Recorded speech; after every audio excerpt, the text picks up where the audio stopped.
Moments in our meetings. Last night, I said some things that relate to something some of you may wonder.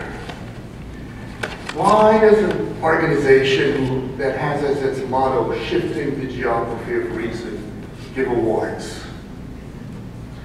You know, there's something that's become almost perfunctory banal in many places where people give awards.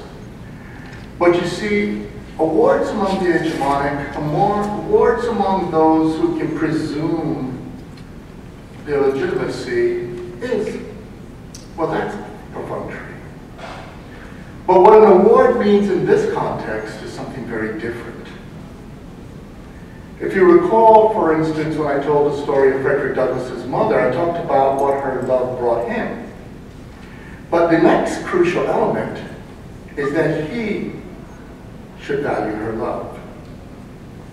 One of the difficult things that our communities, and you see a reflection of this in a beautiful thing we just saw with the Beauvoir Society, one of the things that sometimes we forget is that although a world tells us to seek recognition from those who often despise, dominate, and exclude us, we forget that it's very important, if we're going to love ourselves, to value recognition from those who appreciate and love us.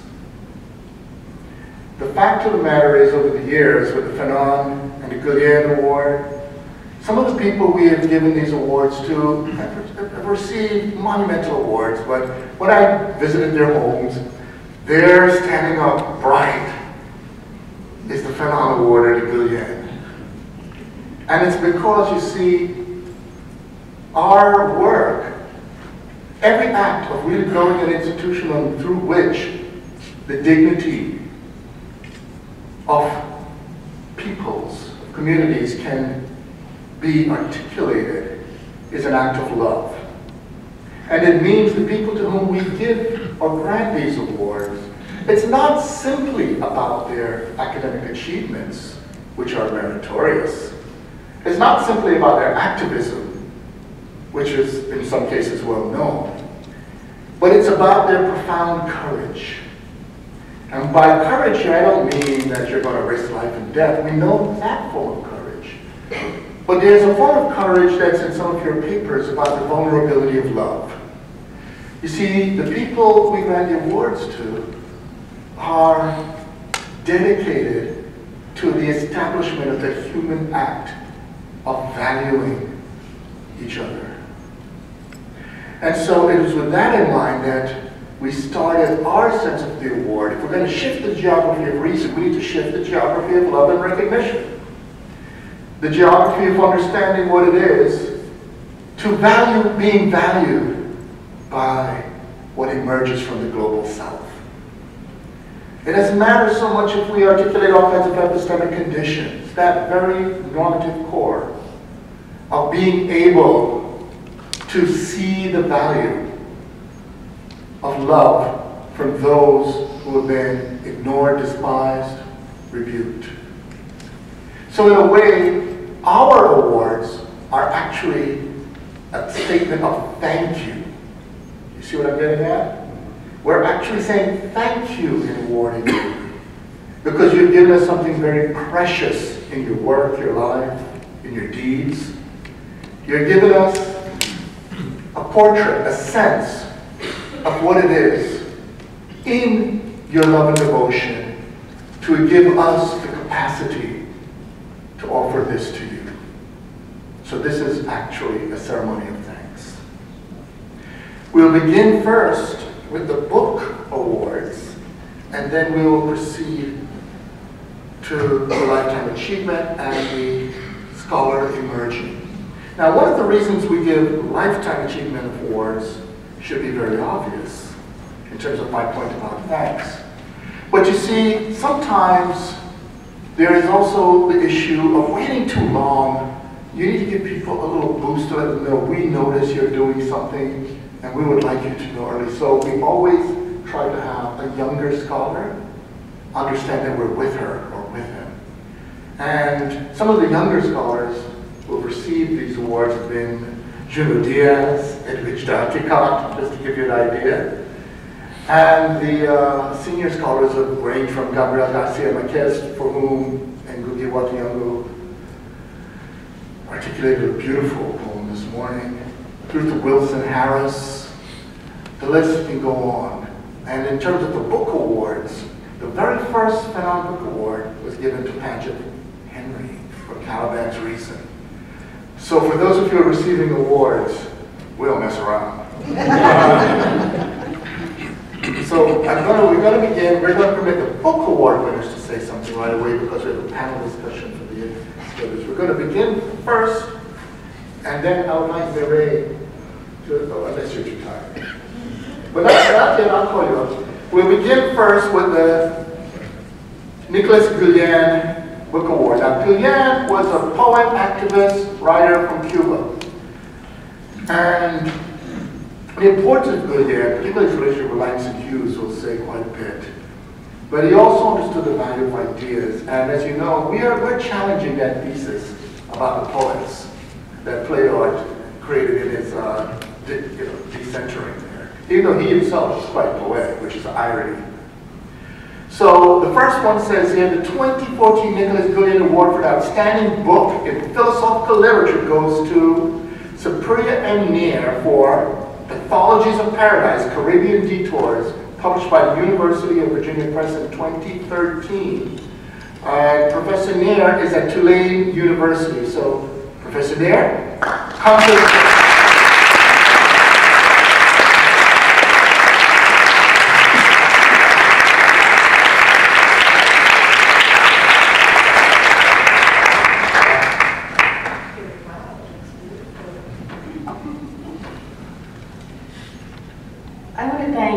Caribbean Philosophical Association and the awards committee members.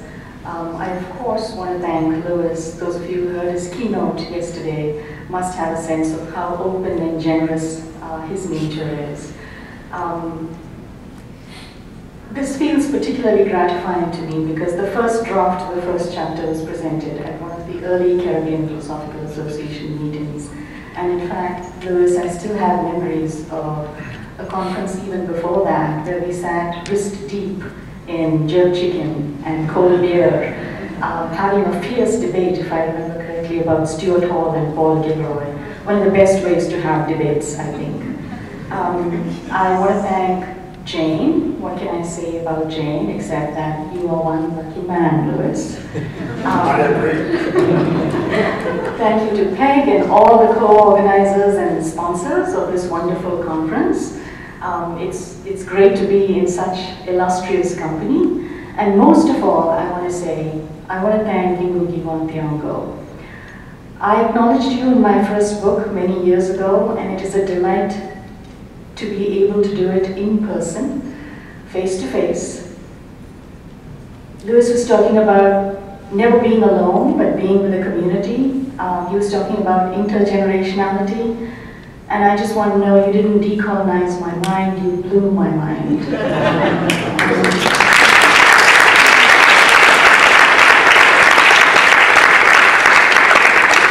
I wouldn't be here without you. One semester, I remember reading Ngugi's Decolonizing the Mind, Fanon's The Wretched of the Earth, and George Laving's In the Castle of My Skin together. And all I can say, Louis, is that I didn't need no weed at that Woodstock.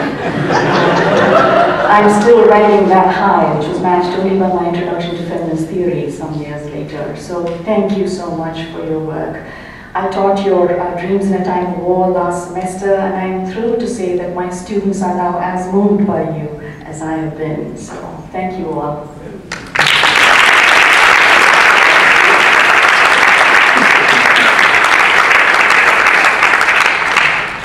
Last night I was asked a question about, the presence of students here, and I was dissatisfied with my answer. And the reason I was dissatisfied is, one thing, even though later on I did mention the ways in which every one of us who teach bring a community with us, the fact of the matter is there are quite a few people here whose students are here in a very profound way. Ophelia Schutz's students are here, William McBride students here, and Robert Bernasconi students, Peg Simons, and many others. And I bring this up, for instance, I see Ronka over there. She's one of, and Catherine Guines, that's one of Bernasconi students. And at the moment, there is a way in which the next award is going to somebody who was a student of Robert Bernasconi in his years at Memphis, but in a way he was also a student of Edouard Glissant. He did not exactly, it's not that he went to study with him, but there's a way in which Glissant affected his understanding of philosophy, and he merged it and took that risky act of love to reach out to communities connected to his powerful relationships also in terms of not only the communities within Amherst, but also how he's been in this organization, the things he's built, the institutions, the journals, many other things. But in addition to that, what he has been able to do is to write extraordinary work. In a way that captures the spirit of Fanon, which is that, you know, Fanon did many things. It was all integrated, and he always produced what was excellent. So this award says that the Caribbean Philosophical Association proudly awards the 2014 Frantz Fanon Outstanding Book Award to John Drabinski for his book Levinas and the Postcolonial Race, Nation, Other, published by Edinburgh University Press, 2011. And I should add that you're only eligible for the award within a period of 5 years. And we always ask, when it comes to the Fanon Award, for Fanon's daughter, Mireille Fanon Mendes France, activist, scholar in her own right, and the Frantz Fanon Foundation to hand it to the awardees. So, Dr. John Drabinski, as they say in Price is Right, come on down!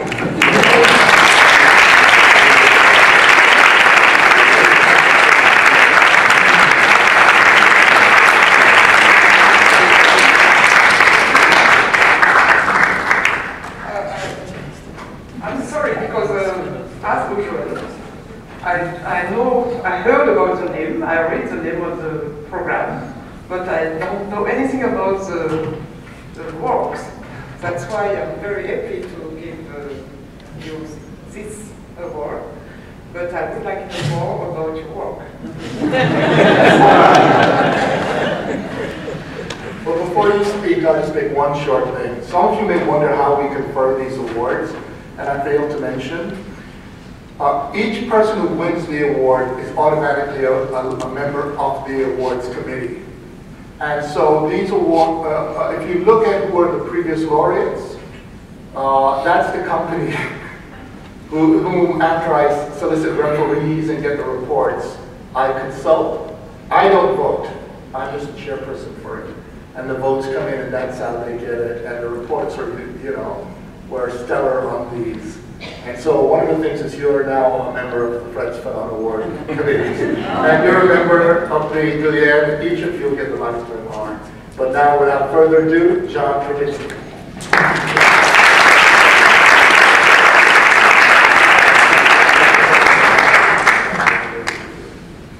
So I'll just say a couple things, and then you can hear interesting thoughts by more interesting people.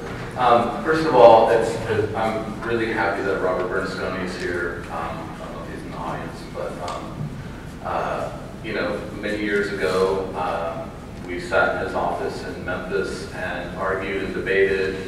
And one of the things I took from him was not only his teaching and his knowledge, but excuse me, the way he really encouraged a kind of ferocious independence as a scholar. And I've never been afraid to read, write, and analyze on my own conscience, and I really owe that to Robert. And I also wanted to say that being in a list of awardees, along with Caliban's Reason, Patrick Henry's book, that book absolutely changed my life as a thinker. So Pat, it's an honor to be a part of that list. Thank you for that book. And really, the Caribbean Philosophical Association is where I've met some of my very favorite people.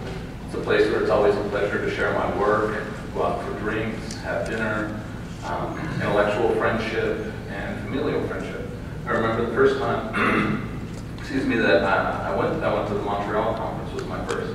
It was not only intellectually engaging, but my son actually rode the Montreal subways with your daughter and son. And I think that embodies something about the organization that I really like. It's a whole thing. And so for that reason, it's a real pleasure and really humbling to give the award. Thank you.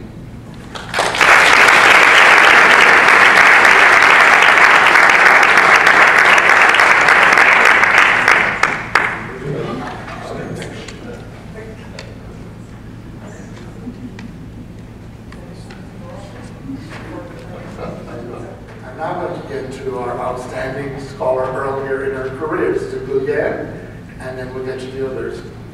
This one, and it says, the 2014 Nicolás Guillén Award for Philosophical Literature. It's very interesting. We have an interesting pattern, so I'm hoping I think somebody's spying on us. Because it's interesting as each of our awardees in the past, like Edwidge Dad Cottage, Diaz and others, there's just always something happens after these awards. But this one says it goes to, and I'm going to say more about her, but when we do the panel discussion. But for now, it says to Frieda Ekotto for the overall impact of her contributions as a novelist and a theorist of race, sexuality, and criminality, along with her writings illuminating the struggle for human dignity. The work of this young scholar is powerful. Well, I'm going to say more later. All right, I don't want to get the Eric gush, but for now, I'd just like her to come and pick up the award. Frieda Ekotto, come on out.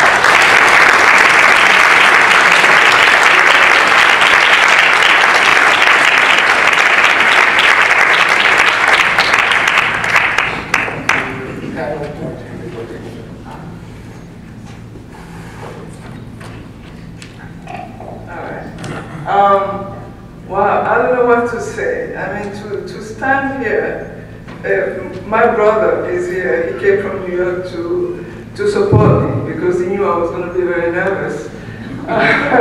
So he wrote to me when I told him that I've gotten this award. He said, you standing next to a giant, which is Ngugi here.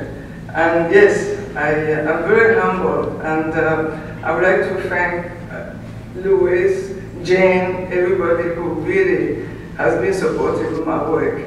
And this award comes at a moment where I was feeling very lonely, because I started writing important works on sexuality, particularly homosexuality in sub-Saharan Africa. And it feels really lonely because I feel like I'm speaking and people are not listening. So when this came along, I was like, people are listening to what I have to say. So I'm very, very thankful and humble, and this really gives me the courage to continue doing what I'm doing. So thank you.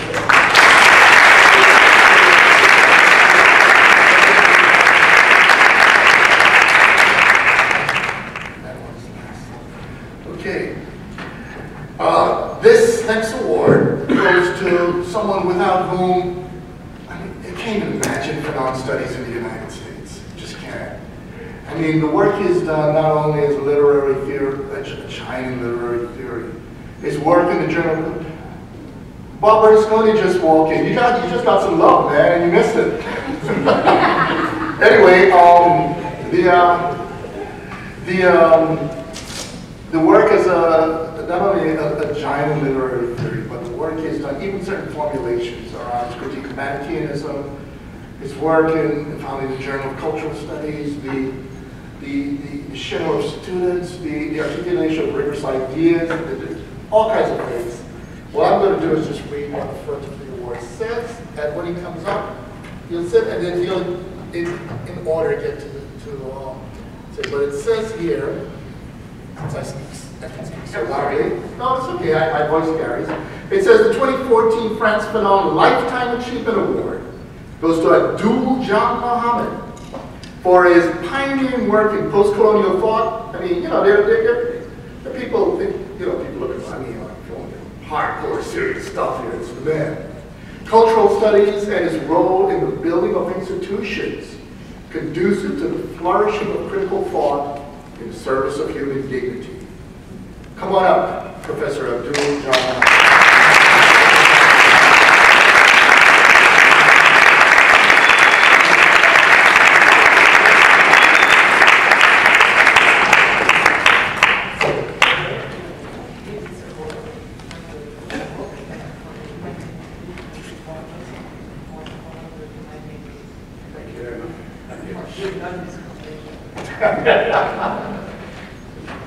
Yes, because we figured they're going to have more time. Next time about teachers. What Robert Bernstein missed was I was saying that I was dissatisfied with the answer I gave last night about teachers, because there's so many teachers in here and their students.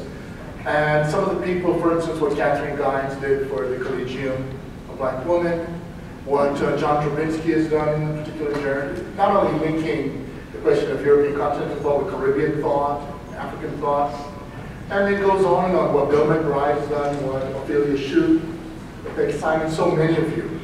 And right now we're talking about a teacher who has affected people in so many ways. I mean, when I was a graduate student, it's hard to explain the power of what Seeing Philosophy Born of Struggle, that text was in a bookstore.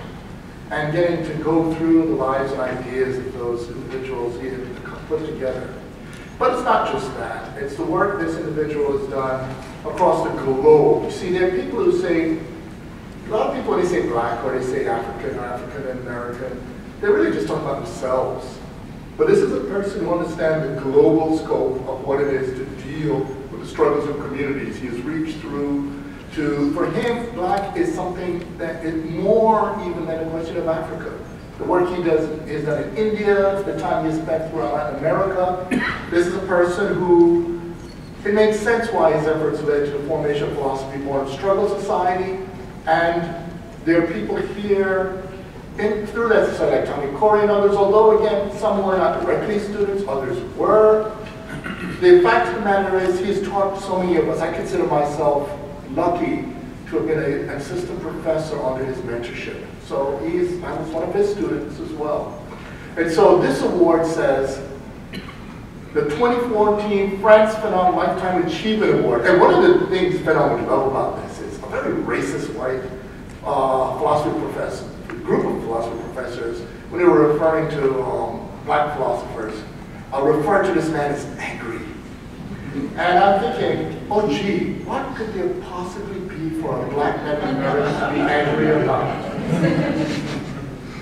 Fanon would remind you there is, if you're not angry about certain things, you're either not sane or not human.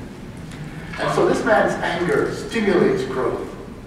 It's beautiful anger. I hope he keeps it and continue to make it. It's a loving anger, an anger of passion, an anger connected to a genuine love for humanity. So it says here, to Leonard Harris for his work as a global citizen and representative of Africana philosophy, his important challenges to American philosophy. Yeah, he's what we call badass, right? His crucial mentorship of several generations of scholars. That is always making sure the next generation, right, continues to grow. And his overall impact on philosophy, Africana studies, and struggles for social justice. Come on up, Dr. Leonard Harris.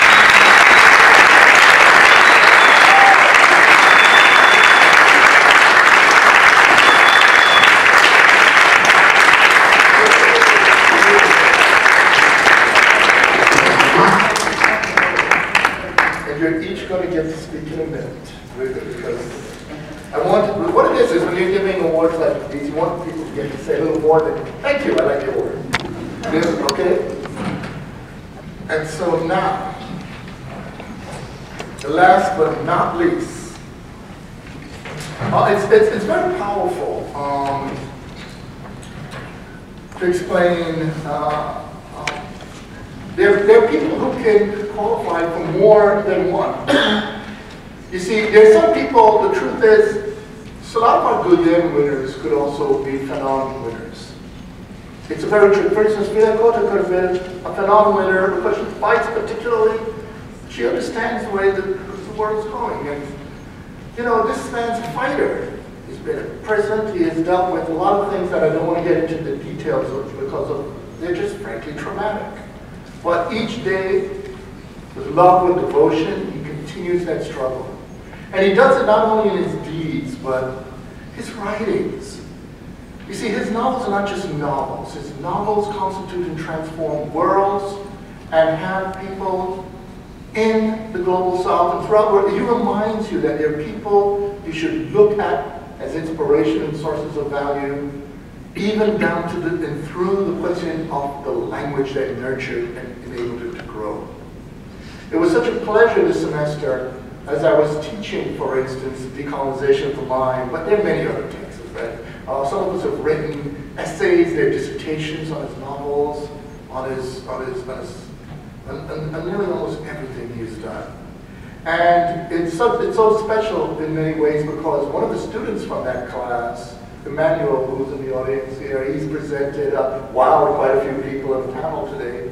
It's something to be able to see someone who, although greater than one might imagine, his love is also a source of profound humility because it's not false. It's because he's always thinking about others. The fact that when he and Jiri, his wife, were reading this morning, they responded because they understood what it is to lose what is irreplaceable. So this award goes, it says here, the 2014 Nicolás Guillén Lifetime Achievement Award for Philosophical Literature goes to a Ngugi Thiong'o for the global importance of his contributions to African letters, literary theory, philosophy and literature. I teach him in philosophy classes. Postcolonial criticism. I mean, what is postcolonial criticism without without Abdul and without Ngugi? And an ongoing struggle for, yes, human dignity. Ngugi Thiong'o, please, come on up.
young scholar.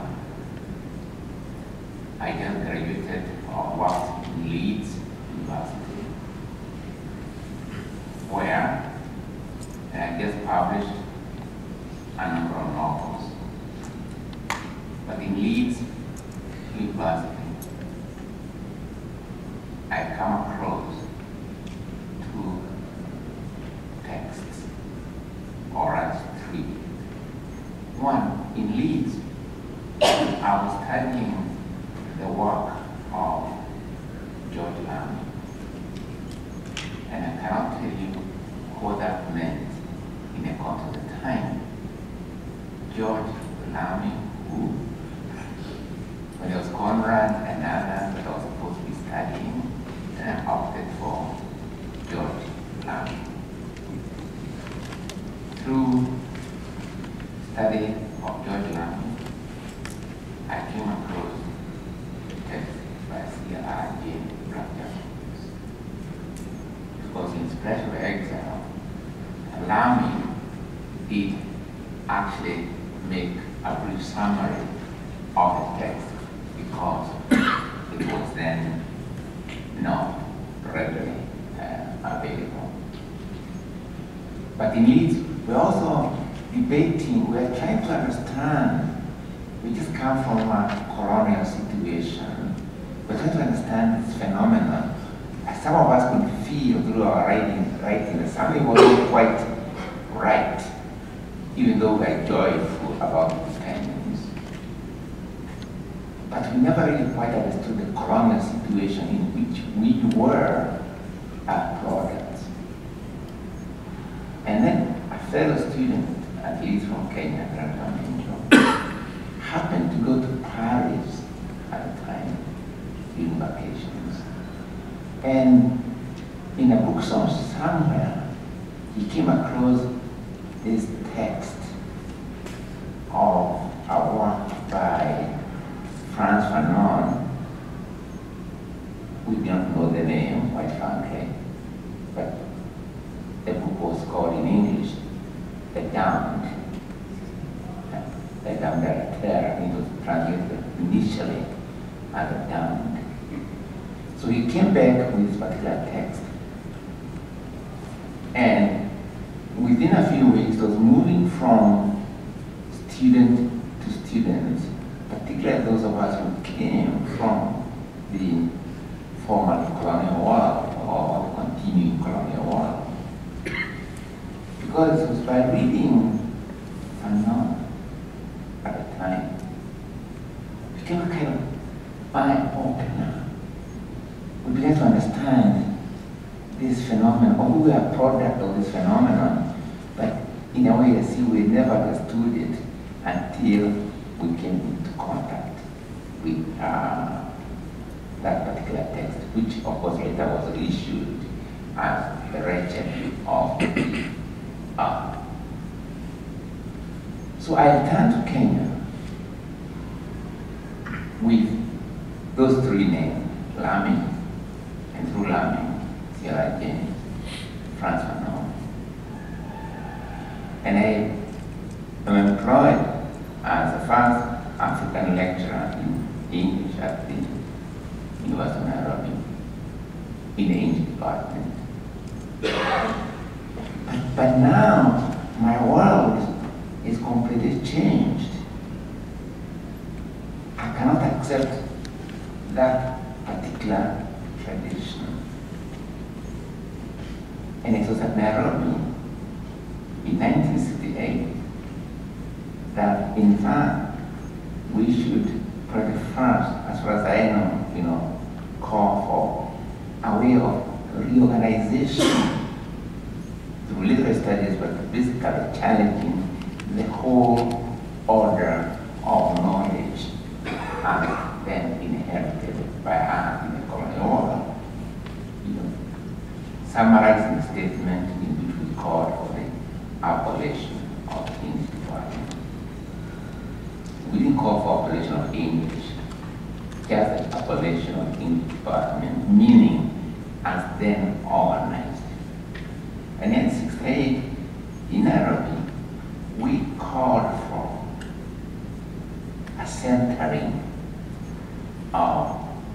Africa, and Caribbean, Africa, America, Latin America, and Asia in our studies. That's how we saw the order of study. You know, for us in Africa, we saw it as East Africa, Africa, the Caribbean, Africa, Latin America, Asia, and then Europe. We didn't say, you know, Europe, but we said it's part of that study, but for us, the order of study had to be Africa, but in our case particularly, East Africa, Africa, Caribbean, African America, Latin America, Asia. And that was the order of organization of knowledge that it became, and we say, when we did this, we also, after the change of syllabus in Nairobi, one of the things, one of the texts each student in Nairobi, you know, had to study was C.L.R. James, the Black Japanese.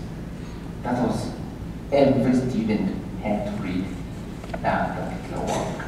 And we're talking about 1968, 1969. Concepts like postcolonial then had not been invented, right? But to cut a long story short, it was from that conception of a new order, a new way of looking at ourselves in relation to the world, you know, that was the basis of my other coalitions with the postcolonial authorities in Kenya. And it was the basis of other histories that happened to me, including prison, exile, and other things. So, you can now see what this means for me. That to be in a position where it's assumed, you know, it's okay, you can go awards in the study of Caribbean philosophy, African philosophy, Asian philosophy, that, you know, say from the South, this, to me, it's very, very important. For me, it is a very long and personal history.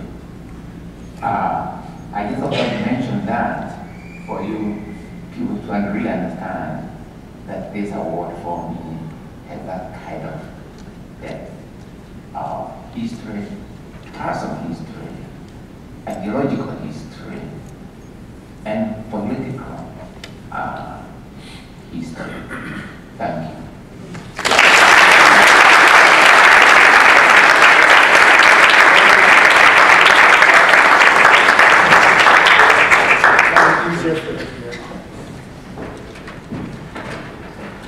Wow, I never thought I'd be on the stage with Thiong'o. That's just not possible. I've followed your work in so many years. I just don't believe I'm here. I sort of want to call all my relatives and say, hi, guess what, and woo-woo. First of all, I want to thank the organizers of the program, Peg, and I want to thank the Gordons, whom I've had the good honor and pleasure to know for some years. And I want to thank the committee for making this possible. One way to understand what it is to honor is to think of honor as having some sort of essence. Another way to think of honor is to think of honor as something that you get because of your good works. Honor is always, however, a way of showing deference. Unlike respect, which you care for everyone, or unlike esteem, where you have to achieve something in order to get it. Honor is something that we show to unknown soldiers, to epic heroes, to people we hold in high regard, even if they don't have all the characteristics we might like. So to receive an honorary award of this sort is highly special for me, because it means that you see me as one who is worthy of deference, is worthy of your regard, is worthy of your high consideration. Even though you know that I may not merit it in lots of ways, that it's most special to me. The first time that I heard the word Fanon was at Antioch College among my communist friends, in a dormitory. The dormitory was for males and females and for blacks and whites. Antioch was a progressive institution at that time, and the CP party had taken over the dorm. One of the teachers wrote that he was going to give a course on Fanon. And I didn't know what he was talking about, so I didn't stay long for the course. But that's the first time I heard the word or the name Fanon. That was in 1968 at Antioch College, because I was at a historically black college, Central State University, and they just didn't allow that sort of dialogue at my college. So Fanon has been a part of my life off and on in different places, in different worlds, for different reasons. Philosophy born a struggle has defined most of my life. I protested the Vietnam War with Ophelia Shule in 1970. 2 years ago, I think it was, 3 years ago, I think it was, I went with Bill McBride to Dakar, Senegal, for the recognition of the funeral of Simon Patiguet, a great philosopher from Cheikh Anta Diop University, who had ran across Fanon in his younger years. So Fanon has crossed my life in lots of different ways, in lots of different places. But to get an award from Lewis is special. He's a scholar and a gentleman that I've known for some years.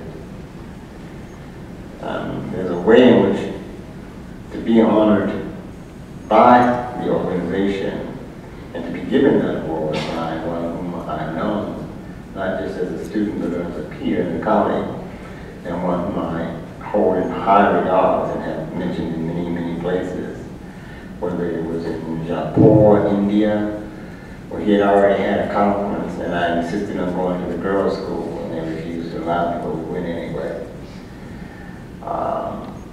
And he had already been there. It was a special moment for us. So I can only say thank you very much for this award. I'll talk about other issues later, but it is definitely an award I will cherish for my living days.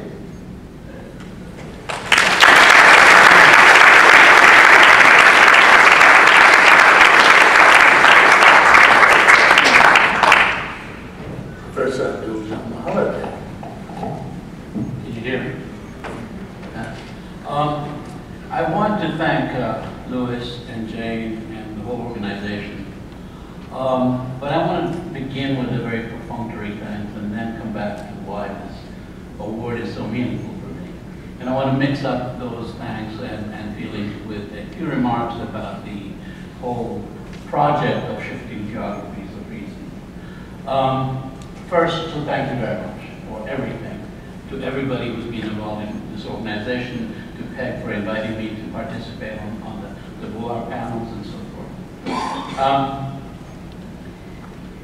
As far as shifting the geographies of reason is concerned, my work has always in the past been in the same spirit.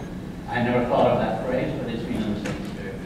My dissertation and my first book was called Manichaean Aesthetics, The Politics of Literature in Colonial Africa, titled obviously inspired by Fanon. I had a hell of a time getting that book published. You can imagine. This was before the very title Postcolonialism existed. I tried everywhere. Nobody wanted to even look at the abstracts or the book or the manuscript. I happened to find myself one day on a panel at the MLA with Fred Jameson, a very famous Marxist scholar even back then. And so I asked for his help, and he said, no problem, send it to Cornell. Tell them I told you to send it there. They're doing my book there right now, which was the book, The Political Unconscious, right? And I thought, okay, I got it made now. I get a very nasty, angry letter back from Cornell saying, you know, we can't just publish any old thing. We've got our own priorities. So I talked to Fred again, and he says, fine, let's try Yale. He was teaching at Yale. I thought, okay, maybe this will work. Same result, right? So then I realized at that point that to be in the vanguard, as this whole organization has been, the Caribbean Philosophical Association, is a little bit like being one of those Disney cartoon characters, you know, who runs and jumps off the cliff and hangs there for a little while and then falls.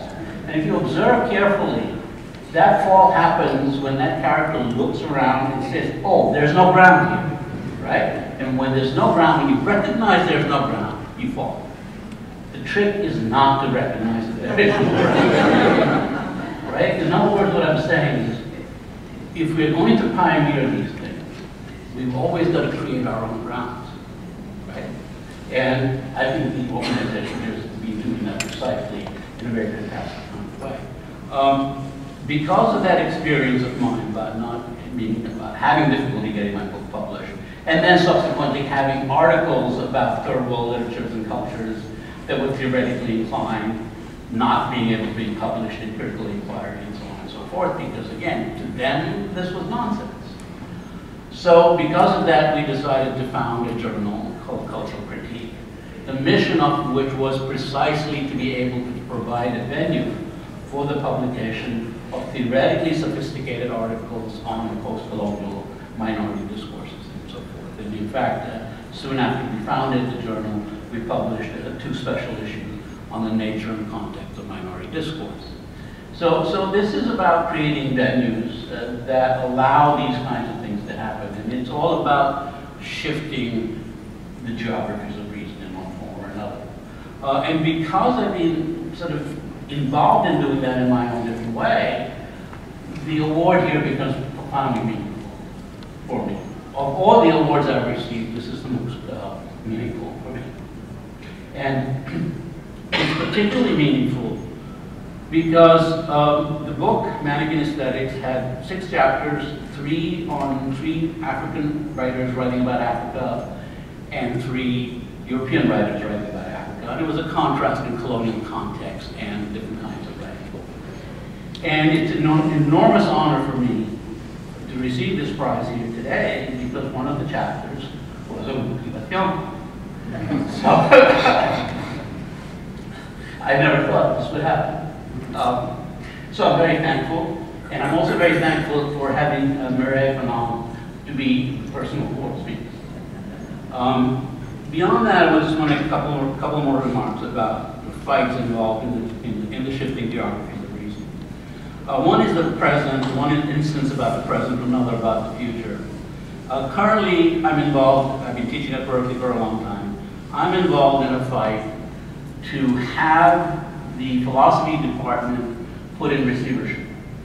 And that is because that department is totally Eurocentric. It lists a course on every major European philosopher, male, white male, and never teaches most of them. It teaches just Anglo-American philosophy. But there's not a single course on Japanese philosophy, or Chinese philosophy, or Buddhist philosophy, Hindu philosophy, Muslim philosophy, etc., not to mention Africana philosophy, or Native American philosophy, right? So Eurocentrism is still very much alive, and we've got to keep fighting them. The second comment I want to make is about an aborted project, unfortunately. I was involved with a Chinese colleague in trying to set up, a Chinese colleague who had access to the Chinese Academy of Social Science and the Chinese wealth that lies behind that, to try to organize a series of conferences about theory that is non-European. What is Chinese theory like in comparison? What is indigenous Chinese philosophy all about? Or Japanese, or Hindu, or Buddhist, or Muslim? And it's time to start having conversations that are outside the Eurocentric circle, precisely as this Catholic philosophical statement has been doing. And we also had planned to publish a journal which would start publishing Chinese theory, contemporary Chinese theory in English. When I visited that time and when the idea came up at a dinner, I met a young Chinese scholar who had written a book on Terry Eagleton. And I said, my God, I'd love to read what a Chinese communist thinks about Terry Eagleton. But of course it was in Chinese, and I'll never be able to read it. And that's where the idea came up, that there was a need to have these things translated. This friend of mine who was involved in this had been authorized by the Chinese Academy of Social Sciences to identify major European theoretical texts to be translated into Chinese. And we said, yes, it's time for the traffic to go back the other way. Unfortunately, ontology has its own way of messing up sociogeny. My friend had a heart attack, and there went the project. But all I want to say in closing is that these battles have to be continued to be fought, and the Caribbean Philosophical Association, I think, is a pioneer in this project. So I am deeply grateful for the award. Thank you.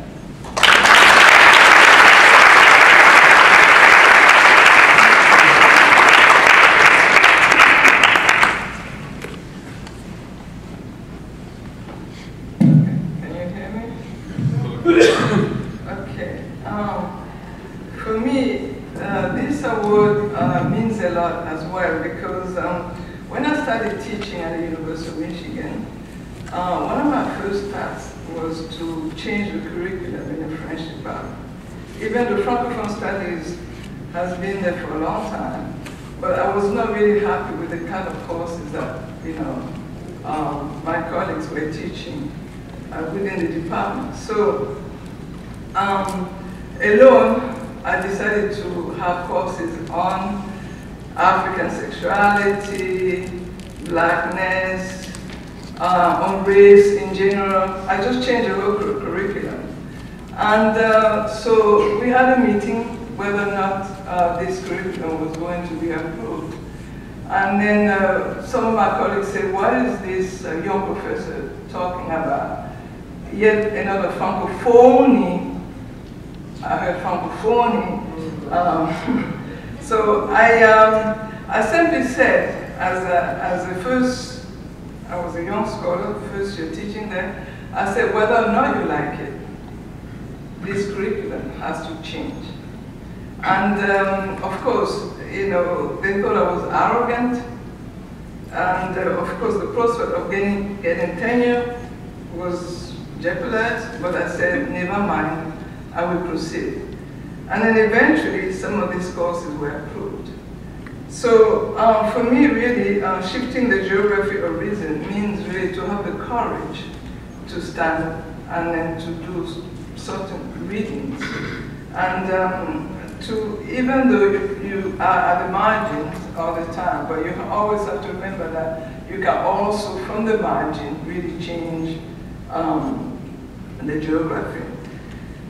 So this award also means a lot to me because, like I said before, it came at a time when I'm trying to write or speak about homosexuality in sub-Saharan Africa. As you know, you have heard, in my own country where I was born in Cameroon, we have made it a mission to kill homosexuals. And this is very problematic. So I have been writing and I've been talking a lot about the need to really acknowledge the fact that, homosexuality is not a disease. It's not, the idea for politicians to say this is not African. It's simply to acknowledge that we are all humans and we have different desires. Of course, when we talk about questions of desires, I guess for some of us it's quite complicated, but I have been insisting that we really acknowledge other people's sexuality. So along this work, I've been working with a lawyer, I'm sure you have heard of her, met Alice Com, who has been working also alone in the country about, you know, the end of the closet, what I call the end of the closet, or shifting, you know, this understanding of sexuality. So this just came at the moment where I was being so alone, standing there by myself thinking, what am I doing? How am I going to get this work out? And when I got the message, I was a bit shocked, but then I was like, this is really good because people are reading what I'm saying. I wrote a long interview about how humans are suffering in sub-Saharan Africa because they can't live their sexuality. You know, they don't have the freedom to even to be. And there's a priest, a Cameroonian priest, who wrote to me, who told me, I read your interview, I was really moved, and you have just changed my mind about homosexuality. So I was really happy because this came, and then this note came from this priest. I was like, maybe something is being done there. So whenever we do this work, we have to remember that there are people that are listening to us, and there are people that are acknowledging what we are doing. So for me, this award really means that, you know, I will have more strength to stand up again to do what I'm trying to do. Because I think, I'd like to reiterate what my colleagues have said. The work you guys are doing in this organization is really important for all of us. So, thank you.